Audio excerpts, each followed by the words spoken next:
అంటే నాకు తెలిసిన అనిల్ రావిపూడి ఏంటంటే పాజిటివిటీకి చాలా దగ్గరగా ఉంటాడు. అవును. నెగటివిటీని అసలు దగ్గరికి రానివ్వరు ఆయన అవును. బేసిక్‌గా. అవును. బట్ కానీ మీరు ఎంత పాజిటివిటీ దగ్గరగా ఉన్నా, మీ పని మీరు చేసుకుపోతున్నా, ఈ వచ్చే నెగటివిటీ ఉంటది కదా! ఏమన్నా మీకు ఎప్పుడన్నా ఇబ్బంది కలిగిస్తున్న సందర్భాలు ఏమైనా ఉన్నాయా? అంటే మొదట్లో ఇబ్బందుండేది గానీ, రాను అదే నేను ఇగ్నోర్ చేసుకుంటూ, హ్మ్. దాన్నే మనం ఫ్యూయల్‌గా వాడుకుంటూ వెళ్ళిపోవటమే. హ్మ్. కాబట్టి అది ఎప్పుడు నన్ను ఎఫెక్ట్ చేయలేదు. హ్మ్. అండ్ ఓవర్ ఎ పీరియడ్ అది తగ్గుతూ వస్తుంది. హ్మ్. ముందు ఎక్కువుండేది, తర్వాత తగ్గుతూ వస్తుంది. రాను మనం ఏం లేదు, just work hard in silence, let success makes noise అనేదే బిలీవ్ చేస్తాను ఎప్పుడు నేను. హ్మ్. మన పని సైలెంట్‌గా చేసుకుంటూ వెళ్ళటమే. మన సక్సెసే మాట్లాడుతుంది. బట్ పట్టించుకోవాల్సిన అవసరం రాదంటారా అంటున్నా. ఇప్పుడు అంటే మనం అంత అనుకున్న మాటలు ఇప్పుడు ఇంతకుముందు మనం మాట్లాడుంటే మనం అనుకున్న మాటలు వేరే విధంగా గాని, మనం చెప్పినట్టుగా గాని ఇంకా ఇలాంటివి అది అన్ని చోట్ల అది నా ఒక్కడికి జరగట్లేదు. అంటే నేను మిమ్మల్ని కొద్దిగా చాలా సార్లు కలిసాను కాబట్టి నాకు తెలుసు కాబట్టి. అంటే నేను చాలా బ్యాలెన్స్‌డ్‌గా మాట్లాడుతాను. నేనెక్కడ హ్మ్. స్లిప్ అయ్యి మాట్లాడను. హ్మ్.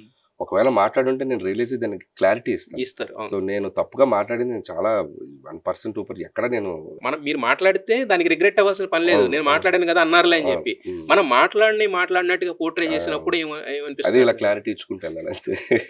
అరే! నేను ఇలా మాట్లాడలేదురా బాబు ఓకే. ఇలా. అంటే నాట్ ఓన్లీ దిస్ అంటే ఈ మధ్యన సోషల్ మీడియాలో ఇదే అందుకే ఎక్కువ గదా! అవుతుంది కదా! నేను ఇంటర్వ్యూలో కూడా చాలా జాగ్రత్తగా హ్మ్. క్వెషన్స్ కూడా అడిగినా కూడా చాలా జాగ్రత్తగా మాట్లాడతాను నేను. ఎందుకంటే మనకు ఒక్కొక్కసారి ఎక్స్‌టెంపోలో మనం మాట్లాడే మాట ఇంకోళ్ళకి ఇంకోలా అర్థం అవ్వచ్చు. హ్మ్. ఆళ్ళది కూడా తప్పు కాదు. ఆ హ్మ్. మైండ్ సెట్‌కి ఆ టైంకి అలా అర్థమైపోద్ది. హ్మ్. మళ్ళీ దానికి మనం పొసగుచ్చినట్టు బాబు ఇది కాదమ్మా ఇది అని మనం అర్థమయ్యేలా చెప్పడం తప్ప మనం ఏం చేయలేం. ఈ మధ్య కాలంలో ఎలా అయిపోయిందంటే అసలు మనం ఏం చేసాము, ఏం మాట్లాడాము అనేది పూర్తిగా వినే ఇది కూడా లేదు. ఉండట్లేదు. ఎవడో ఏదో ఒకటి పెడితే యెస్ ఇంకా కొట్టండి, కొట్టండి, అంటే కొట్టండి, నాది కొట్టండి. తీసి పక్కన పెడితే చాలా వరకేంటంటే ఇంటర్వ్యూలో ఎక్కడో ఒక కౌంటర్ తీసుకొని ఎక్కడో ఒక కౌంటర్ కలిపేసేస్తారు. ఆ! ఇంకా అదింకా అది అర్థం కాదు. అది కూడా చాలా నిజం అనుకున్న సందర్భాలుంటాయి మనకి. అవునవును. అదే సోషల్ మీడియా వచ్చాక ఏమైపోయిందంటే బి ఒకరిని డి డిగ్రేడ్ చేయడం చాలా ఈజీ. హ్మ్. అది తప్పి వాడిని ఇది తప్పు అని ప్రూవ్ చేయడం చాలా ఈజీ. హ్మ్. ఏదైనా చేసేయొచ్చు మ్యాజిక్. దానికి కాబట్టి కూడా ఒక రకంగా మాస్టర్ స్ట్రోకు 'చిరంజీవి' గారి దగ్గర నుంచే స్టార్ట్ అయింది. హ్మ్. కోర్ట్‌కెళ్ళి ప్రశాంతంగా తెచ్చుకున్నారు. హ్మ్. హ్మ్. 'చిరంజీవి' గారు తెచ్చుకున్నారు, 'నాగార్జున' గారు తెచ్చుకున్నారు. ఇప్పుడు నెక్స్ట్ 'ఎన్టీఆర్' గారు, 'పవన్ కళ్యాణ్' గారు ఈ 10 మంది స్టార్స్ తెచ్చుకుంటే కాస్త కూస్తో కొంచెం 100% ఎందుకంటే క్లియర్ అండి అవుతదేమో అది. ప్రతి ఒక్కరికి ఫ్రీడమ్ ఆఫ్ స్పీచ్ ఉందండి. హ్మ్. ఎవరికైనా మాట్లాడే హక్కుంది. దేని హ్మ్. మీదైనా స్పందించే హక్కుంది. హ్మ్. అండ్ మా వంటోళ్ళ మీద మేము సినిమా తీస్తున్నాం. మేము పబ్లిక్ మీడియాలో ఉన్నాం. హ్మ్. వాళ్ళు సినిమా చూస్తున్నారు.